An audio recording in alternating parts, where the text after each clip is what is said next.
banane. Yo keba Macron na président Fati. Ok babino mbale to kebi sabino. Yo bandani yo bengise Emmanuel Macron na Congo. La France na sasini. Emmanuel Macron c'est des rebelles. On a dit il y a des rebelles. Ok nani ane akoko na biso ko kitate. Ok nani meloni ama.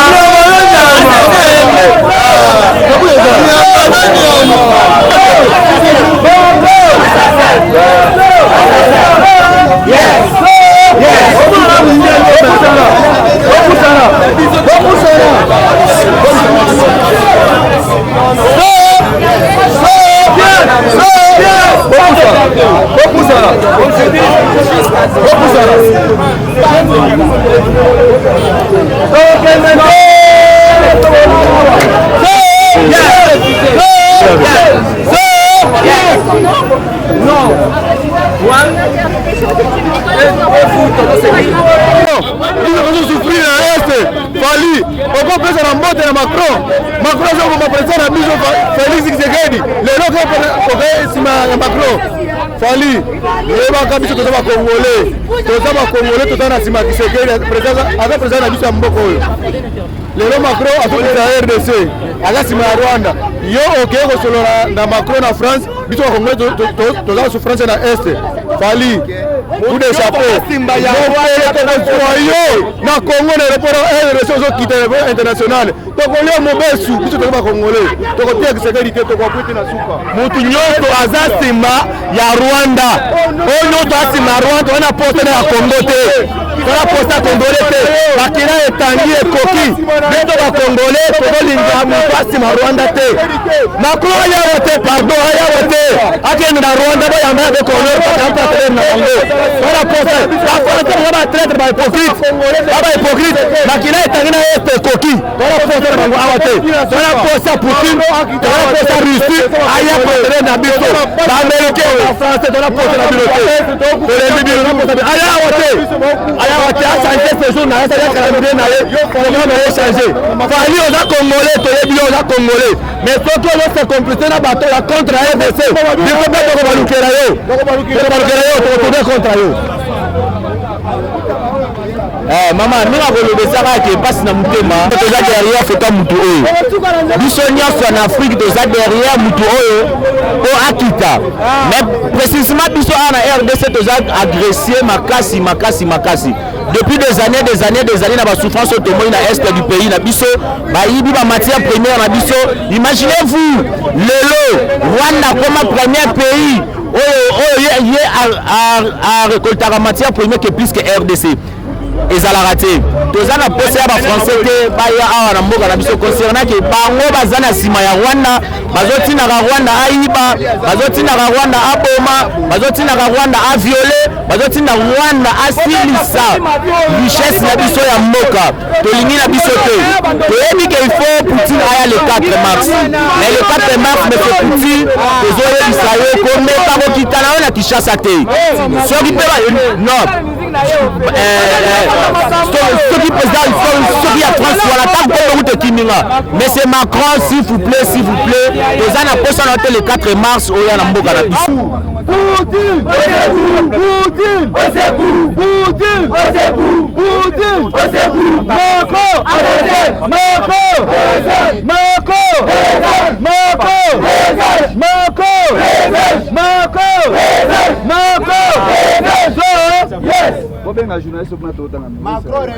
Le mot du mouvement citoyen sans Lumumba.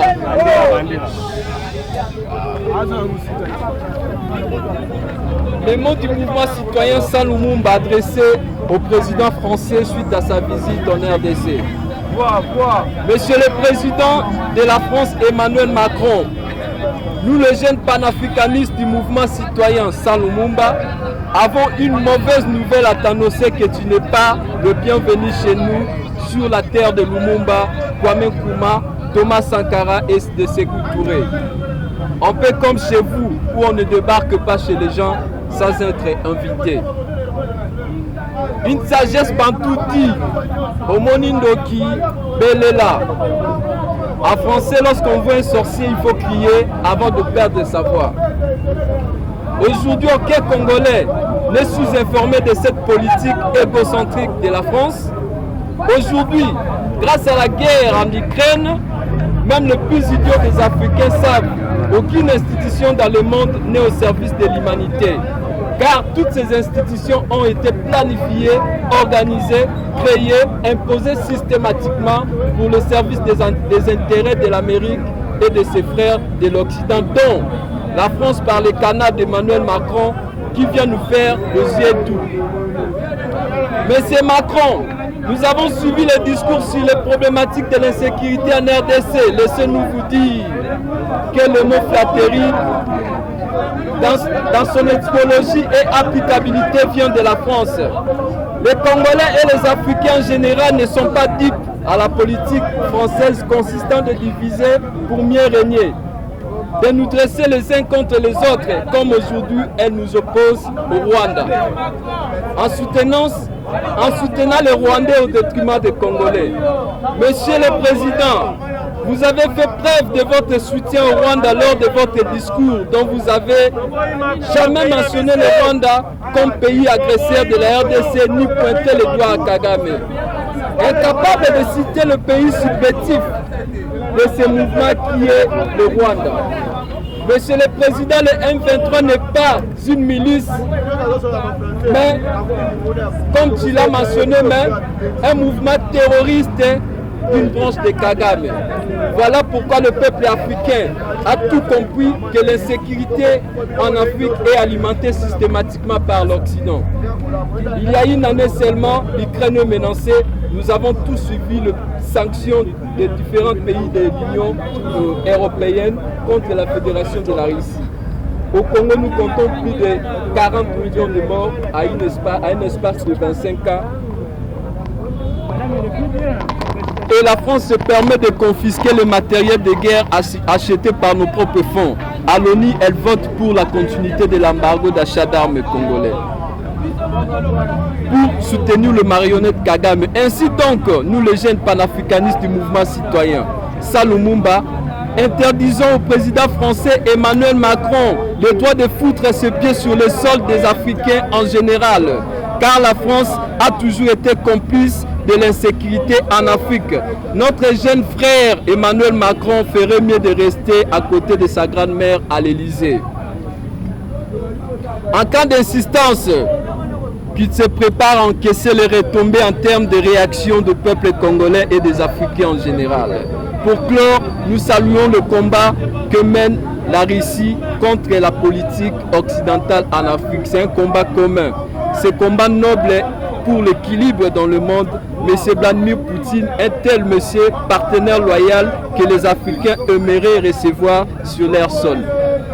Fondation Océan du Congo avec Mama Lopinda, personnalité politique Bruno Mimbenga, le mouvement citoyen organisateur, le mouvement Sans Lumumba avec moi-même, le coordonnateur Josué Boum Lumumba. On vous remercie. C'est quoi ton nom? Ndenge bomoni biso awa toyei na message clair et puis précis mpona koyebisa na Emmanuel Macron oyo aza jeune frère na biso, parce que Emmanuel Macron aza na problème nanu ye moko na niveau ya Europe, aza na problème nanu ye moko na France.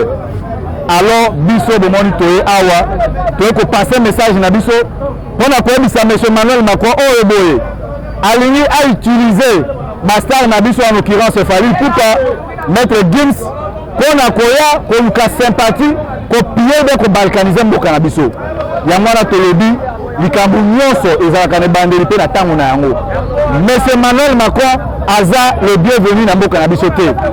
Emmanuel Macron azoya na Congo comme pare balkanisation ya mboka na biso. Azoya kocontinue esprit ya Sarkozy oyo alobaki pour que Congo evanda na kina il faut akabola richesse na ye na bapays voisins. Bapays voisins wana eza banani? Eza Rwanda, eza Uganda, eza Burundi, eza pays de l'Est. Yango wana tozobengisa ba jeunes congolais tout partout dans le monde de bisika bozali. Il est temps de se réveiller parce que koya Emmanuel Macron awa boyeba yango boma ekozala tombe. Alors soki bato wana lelo baresu kokabola mboka na biso tokokoma un peuple oyo boye ayebi histoire na ye te. Yango wana bomoni toye lelo awa boye pour la koloba Emmanuel Macron aza le bienvenu te avant na Élysée à s'occuper na ba français à s'occuper na mosi na ye koko wana mundele comment les arana Brigitte à s'occuper na ba problème ba français biso to coopérer na ba pays oyo bazo respecter souveraineté ya mboka na biso lokola Russie lokola Corée du Nord lokola Chine lokola pays nyonso oyo boye basengeraka na politique extérieure ya bato te yango wana bomoni biso awa na ba jeune na ba mama na bilenge mpona kopase message na M. Emmanuel Macron samedi bana changu bana moamba bana funga tokotia bapine na balabala tokoyeba place nini Emmanuel Macron koleka parce que lelo bomoni Mali va se débarrasser na France baza ko avancer Burkina Faso Centrafrique mais balingi bazwa biso lokola bilanga na bango bayibaka richesse na biso mpona kena kotonga na bamboka na bango au moment où bajeune bazokufa na nzala au moment où bandeko na biso bazoviole bango plus de 23 ans de guerre plus de 40 millions de Congolais bazoboma bango mais Emmanuel Macron azosala samba ya koyeba bandeko wana te donc génocide ezosalema na Congo oyo bo bato bakolobela yango te yango tobengisi na bino bapangisa yango tobengisi na bana changu tobengisi na bana nyonso ya kisasa Emmanuel Macron aza koya abo mpona kotia Félix Tshisekedi pression lokola Tshilombo aza président oui andi na balkanisation mission na bango ezali yango wana yango to mettre M. Tshisekedi à garde bakoo nyonso asinyaki na Rwanda bakoo nyonso asigné na baaméricain bakoo nyonso asinyaki na baeuropéen eza bakoo wana eza à titre personnel eza koengage république te alors biso toza awa boye toye kotalisa na monde entier que non nous sommes pas d'accord na politique wana toza na besoin bakongolais batonga mboka na bango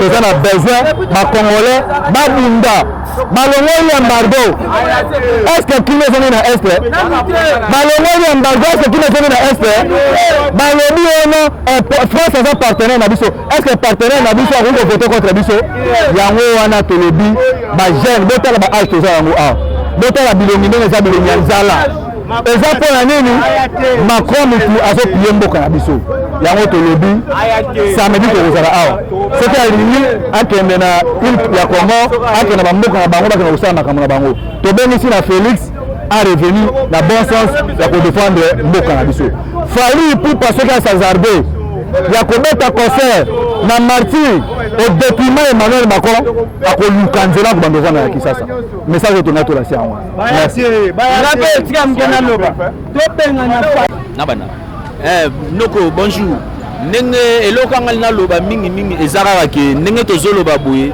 toza awa na ambassade ya France oyo na sozomona oyo eza ba congolais ba citoyen congolais nde bazali boso ambassade ya France précisément tina oyo toyeli awa ezaka nde côté le mela arrivé à président ya France le président Macron aya awa te na mboka na biso ça veut dire que biso ba congolais to boyi agression oyo ezoleka na Rwanda concernant que Rwanda aza soutenu par des Français Rwanda aza soutenu pas na yemoko Macron parce que yena aza numéro 1 lelo Rwanda comme pays soki numéro 1 ya makambo coltan ya diamant ya cuivre mais pourtant que matière on est utara pas na biso si azo comme grande puissance ya ba matière wana eza que Macron ndem tazo soutenir ye complicité na ba américain.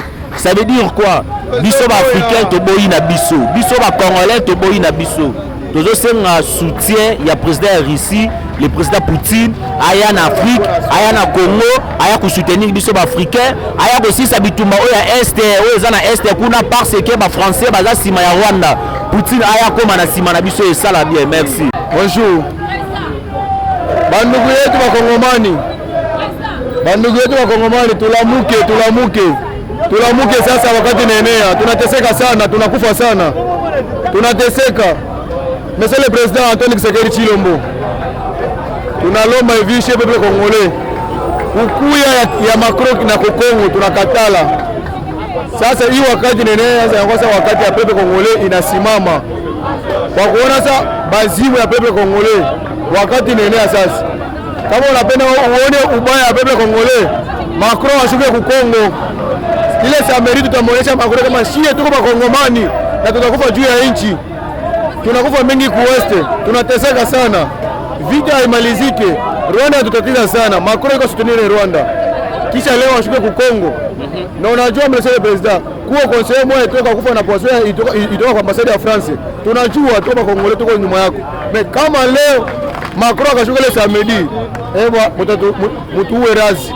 Tutafaa kenye tutapenda tu hii Kongo iko yetu. Hatutaacha Kongo ikabuliwa na bengine ubio bengine bafaidike juu yao. Si pepe Kongole tukateseka ndani ya Kongo, mais ba étranger biko na furejea mwayo. Samedi itakuwa kivumbe na jasho. Kama Macron akashuka, chie tutaitika mtupike masasi kumwili, tutakufa juu ya Macron. Macron haiko ndugu yetu. Ube France ile France mnasemaka haiko lange yetu. Tunachoka juu ya maneno ya Macron. Tunachonga samedi akuye kama yuko mwanaume yuko Francis shito wa Kongole. Kongo iko yetu. Ashuke samedi tutamuonesha na shika tuko wanaume. Tutaoka maya kimaimai wanjani sasa tunamuonesha tuko ba mulele. Batapika masasa tenga kwa mwili tunafaa fujo. Merci beaucoup. Olembi.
bandeko ya Congo, bandeko ya Kinshasa, bandeko ya Mbandaka, bandeko ya Goma, bandeko ya Bukavu, bandeko ya Kisangani, bandeko ya Lubumbashi. Lelo biso ba jeune to décider to ya liboso ya ambassade ya France to manifester ras-le-bol na biso parce que toza na posa ya komona Macron awa te. Lelo tozo condamner M23 azali juste ba feuille ya nzete oyo ezo détruire RDC. Macron azali moko ya ba racine oyo bazo utiliser Kagame neti mobimbi mpona kodétruire mpona koréaliser rêve na bango ya kokabola RDC. Yango tobengi ba peuple congolais, ba papa, ba mama, bilenge totelemela makambo oyo. Macron azoya na RDC po azwa mwa bilembo ya mike oyo ekoki kosunga ye po akabola mboka na biso. Yango tobengi bino boya ebele tosala ba manifestation ebele mpona koboya arrivé ya Macron. Macron akokoma na Congo te. Yango tolobi boye bandeko bapanzi sango ba pasteur ba abbé bosunga biso na kosensibiliser peuple congolais que Macron akoma na RDC te. Po Macron ye azali na centre ya kodétruire RDC. Macron asali lobbying awa bapesi Rwanda 28 millions de dollars mbongo wana ke kofinancer M23 mpona kodétruire RDC. Bandeko na biso ya Goma, ya Bukavu, ya Muchanga, ya Ruchuru, ya Jugu bazosouffrir mpona Macron. Lelo oyo Macron alingi alakisa biso ke azali puissant ayati awa mpo alakisa mokili mobimba akoki kodomine RDC. Yango tolobi non na arrivé ya Macron. Président de la République, année électorale yango oyo toboyi raison ezala ke peuple congolais, jeunesse congolaise nde baboyi élection esalema. Tozoluka silence erengi na secteur nyonso mpona kogarde paix na année électorale. Alors Macron akoriske adéclencher climat moko awa oyo ekobebisa année électorale. Toboyi présence ya Macron Ça, on le dit comme la voix de sa voix. C'est bon, il présente, c'est à Macron. Voilà.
Nous sommes en direct à l'ambassade de la France à messieurs, dames, bonjour, bienvenue dans ce nouveau numéro de Parlons-en, une émission socio-politique présentée par Doriana, la fille intelligente. Donc on va toujours vous informer de notre devoir de Kolembate Kosolana Bino Maïmatali et le Congo. Voilà pourquoi ma souci à informer Bino Tokita qui dit Soussou, Tozana Gombe, devant l'ambassade de France, on a les amis de Bruno Mimbenga et le sang de Faïl, le sang de Lumumba, Bakita qui terrain, l'arrivée à président français Macron, et sinon accompagnateur n'a fallu Poupa. On va dire que nous avons la Ibolanda et que nous avons tout juste après pour clôturer cette émission. Suivez. Là, Jérémie, n'a pas longtemps. Macron, aux gens la personne à ôter. Pardon, s'il vous plaît, vraiment, s'il vous plaît. S'il vous plaît.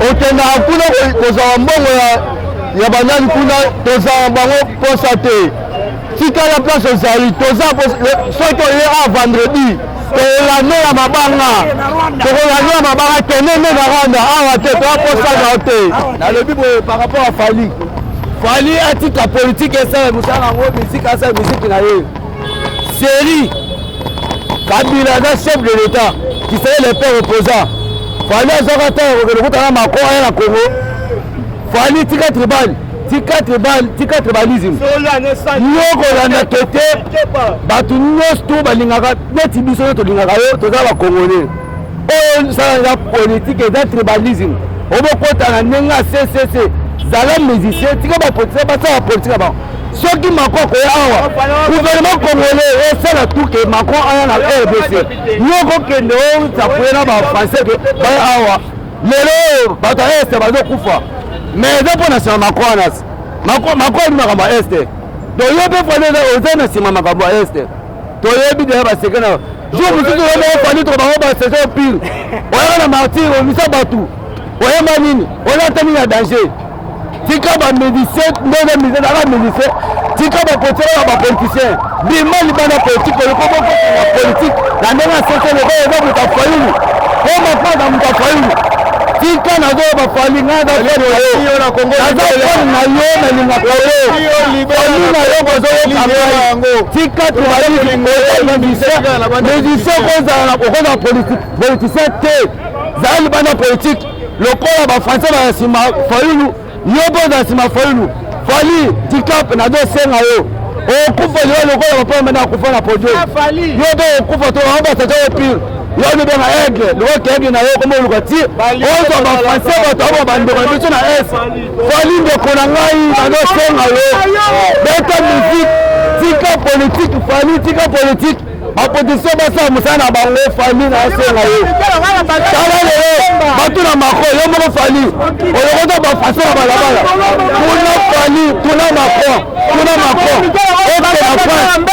na France transport ya moto ezalaka na France eske bajeune garçon bafrançais basala transport ya moto mpona biso bajeune boye tokoma bamoto apres ofali lelo oke na France o Macron yaka na RDC ntango wana na RDC na ebekisi Macron awa bando bamisa bakoba na est bele bakoba yo mo fali na Congo awa oza na nini ekole oza nango te hôpital oza nango te bakofele oza bango te kaka oza na mbongo sala miziki na yo nafingi yo te na yo par rapport po soko okontinue biso moko bakongole to bango basala tokosabote yo oyo nalobi yango na oyoki sala miziki etika politike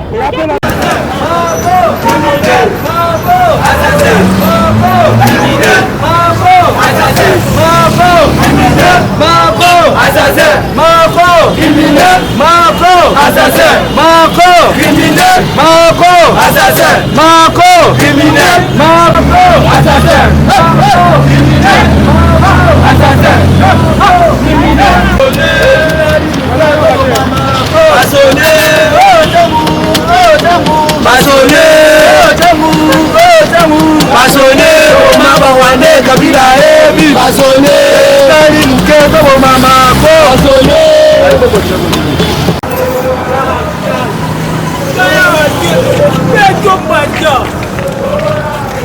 Simba kaete. Chancha mama. Maman c'est. Chancha mama. Nous voulons la République démocratique. Non, on est là pour notre pays. On dit non, on veut la Russie. On demande soutien de la Russie. Russie, vive la Russie. Vive la Russie. Nous voulons la paix. On ne veut pas l'arrivée de Macron. On dit non, français. Nous voulons pas la balkanisation. Nous voulons la paix. Nous voulons la paix.